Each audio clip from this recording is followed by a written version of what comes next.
Hello everyone and welcome to the Farmer Supply Association Agriculture Report. I'm Randy Kopechka, agronomist with Farmer Supply Association. Well, it's not the start we wanted, and I'm talking about our planting season. You know, we always like to get stuff going in March and really get most of our crop planted in April. Well, it's not working that way. And the reason for that is since we taped our last program, which I think was March the 16th, we've had over 7 inches of rainfall, and it's just been wet. You know, we get a day now and then, a couple of days now and then. A couple of guys I've talked to say, man, I got a couple hours in the field, you know, and things like that. So just hasn't been a lot of field work done. We do have some crops planted though. We've got some corn planted, some rice planted. As you can see in the background here, we've got some soybeans planted as well. So, you know, we're off to a start, but it's way slower than we'd like and a long way to go. I know everybody's, you know, getting nervous. Farmers are getting nervous, but, you know, we haven't lost anything yet, in my opinion, yet as far as yield potential, but we're getting close to that point. You know, looking at, you know, just thinking about, you know, what we know from being in the industry and what we get out of, you know, various research tests about planting dates and stuff like that. You know, we got some ideas on when our yield potential starts dropping off, but again, it can vary year to year. Talking about corn, most of the planting date study shows, you know, right around May 1st here in Arkansas, we start getting some decrease in yields, and we can still make good yields, you know, really through much of the month of May. So, I mean, it's certainly not over yet, but really, you know, like I said, around the 1st of May is when we'll start seeing some drop in those trends, but still can make good crops. Rice, I was studying some of the planting date studies for rice in preparation for this program, and it's just all over the board. You know, in general, I think you can say that, you know, after about the 20th of April, we start seeing a decrease in yield. I mean, a lot of times those March plantings are our top end yield potential. But I think, you know, once we get into past that 20th, we start seeing a general trend down with our rice yields. The non-hybrids especially, that's when they kind of usually start trending down a little bit. Now the hybrids, they'll hold up, you know, over really the entire planting season into, you know, generally up into mid to late May, our hybrids will still hold up with very good yields. So again, just saying all this to say that we've got time to have a great crop and still got a ways to go, but you know, the patterns got to change pretty quick, and we're not seeing that. We're taping on April 14th. You can see it's extremely wet out here with water standing. Got rain in the forecast starting Friday through Sunday, and then again next Wednesday. So, you know, we're going to have to miss a rain. Once we miss a rain, that usually shows you that, you know, gives you an indication maybe the drought's on, so we get worried about that. But really, you know, we need to miss a rain to get some things going in the field. Some things to keep in mind, and I forgot to mention soybeans as far as their yield potential and planting date. Really, you know, our top end yield potentials in April, and our yield contest guys tests have been showing this, you know, in the past few years, that really when in April is where we have our top end yield potential. But we all know, if we've been around soybeans all our life, we know that we can still cut really good soybean yields as late as June. It's not that top end yield potential, but still good yield potential, you know, as late as June. So again, another indication that we've got time to get things done and have a great crop. Some things to keep in mind as we get into more of the planting season. You know, I harp on this all the time, and weed control, and you know, the two main rules of weed control. And I hope every farmer that plants soybeans has, or other crops as well, has this on their mind and remember these two main things: start clean and overlap residuals. And those are the keys to about any crop we grow. You know, talking about soybeans like out here, you know, pigweeds. I really want those pigweeds totally controlled when we plant. Now, you know, this early in the season, we really probably haven't seen any or many pigweeds yet, but, you know, as we get into some warmer temperatures, we'll start seeing those pigweeds emerge, and we want those things controlled, if at all possible, before the soybeans start coming up. With rice, same thing can be said about our grasses, and specifically barnyard grass. You know, I can't tell you how many times I've gone to a field and the rice is starting to emerge, and I see some pretty good sized barnyard grass out there, and I just kind of draw up and shake my head, because I know it's going to be an expensive treatment to try to clean that barnyard grass up. And again, I'm saying trying to clean it up, where the guys could have put a shot of Roundup out there, and Roundup's higher this year, but still it's going to be cheaper than a lot of those other post-emerge you know, possibilities. So start clean, make sure you're clean before that crop emerges. because it's a lot easier and normally a lot cheaper to get it cleaned up before then, or you're going to be behind the 8 ball the whole season. With our grasses, I think Roundup's obviously going to be our #1 choice there. With our pigweeds, we look at gramoxone. So, my rule of thumb has always been, early in the season, a lot of times I tend to recommend the Roundup plus something like maybe a Sharpen or a First Shot that have no or minimal plant backs, and look at that. And then after that, when the pigweeds start coming up, I'm looking at more of a gramoxone or gramoxone plus a PS2 inhibitor type application. So those are kind of my very general rules of thumb on burn down. There's a lot of other ways you can do it, but that's kind of my starting point for burn down and starting clean.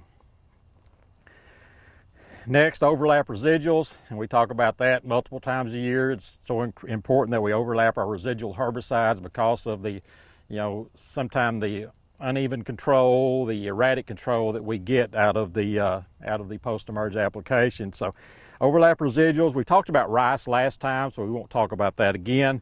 But with soybeans, we want to start, probably the best starting residual would be a combination of a Group 5 and a Group 15 herbicide. The Group 5 would be metribuzin. The Group 15 would be one of what we call the grass herbicides like Dual or Outlook or Residua, one of those applications. So that's what we're going to think about with our pre-application for soybeans.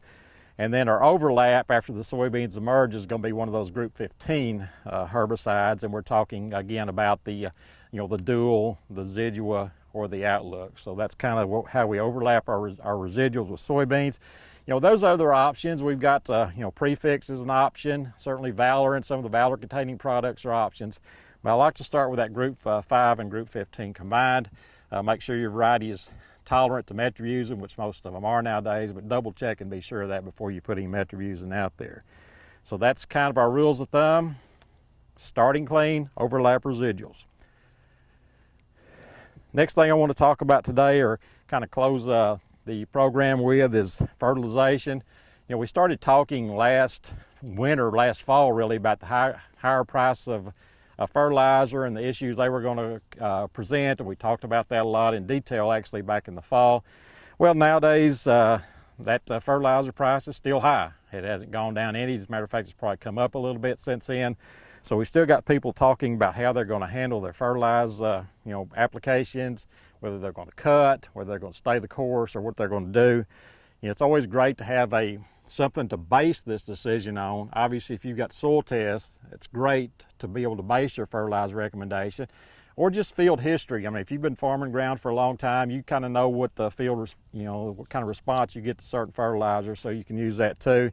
If you don't have that, then you're kind of behind the 8 ball and can really hurt yourself tremendously by not putting the right fertilizers, the right amounts of fertilizer out there. So don't cut yourself, trying to save money. I mean, try to save money if you can. I understand that. There's no doubt we've got to be looking at that. But if it's going to hurt you pretty bad, we've got to watch those situations and avoid them. What I'm seeing out there talking to our farmers, 3 or 4 different scenarios. I've got some guys that really aren't changing very much. They take soil tests regularly. They're putting what the soil sample recommendation is and just not looking back. I know it's expensive, but they don't want to hurt their yields significantly. So they're staying the course on their fertilizer recommendation. So that's one of the things I'm seeing. Another thing I'm seeing is what I call proportional reductions in their fertilizer. For example, they may go an 060-90 normally, and they may cut back to an 040-60 right now. They're still putting, a decent amount of phosphorus and potash out there, but they're not putting as much as they have in the past, trying to save a little bit of money while at the same time not hurting yield potential. So that's another thing I'm seeing out there. Another thing is what I call selective cuts. For example, I've got one guy that we were looking at his soil sample reports, and he was calling for quite a bit of phosphorus and quite a bit of potash. And we talked about that, and I said, well, you probably won't notice that phosphorus hardly at all if you cut it out. So what we did is we cut the phosphorus in half, and we stayed with our potash recommendation, because potash is the one that really contributes to yield, especially with soybeans and really with other crops as well in most cases. So if you're going to make cuts, make selective cuts. Don't cut everything out unless you feel that you've got a reason that you can cut everything out. If you've got a soil sample saying that you don't need any fertilizer, well, that's a different story. But otherwise, let's try to make selective cuts and maintain our yield potential while we're out there. We're also getting some calls about alternate sources of fertility nutrients. One of those, of course, is poultry litter. And poultry litter is a great source of nutrients. I really think it's a good source of nutrients. Got a lot of value in it, not just the P and K, but other things as well. So, I really like the poultry litter. A couple things to keep in mind on poultry litter, however, you got to know what's in it. So hopefully, the source you've used or has had maybe some samples taken and analysis run to see what kind of nutrients are in there. Or if, maybe you need to take the sample of your poultry litter source and send it off to the university and see what's contained in it, because, it can vary quite a bit on how much P and K and other nutrients are in it. So, know your source, know what's in it. That's very, very important. Another thing that we've got to worry about, is applying, is getting the litter to your farm and getting it applied in a timely manner. Sometimes that can be an issue, and I've seen, multiple times where guys are wanting to plant, needing to plant, and they don't have their litter out there. So again, know your source of litter and feel confident that you're going to be able to get it applied on time and get it delivered on time. So those are keys to that if you're going to use poultry litter in your system. We also have some other alternate fertilized sources out there, and all I'll say on that is read the labels, see what's in them, get some unbiased recommendations about these sources to see if anybody's done any research or has used them before to know what's in them, and really know that kind of thing. So do your math and see what's in these sources. Sometimes there's not much in them, sometimes there might be, but do the math, and if I can help you with that, let me know. So we got to know what's in these other sources, know what you're putting out, and get some information about that before you do it. So that's kind of where we're at right now. Again, way behind where we are to be right now, but we know with our equipment nowadays, if we miss a rain, like I said earlier, we can be back in the field in a week or so and get a lot of stuff done in a couple of weeks. So hopefully when we talk to you next time, we'll have a lot more crop planted and stuff to talk about. This has been Randy Kopechka with your Farmer Supply Association report.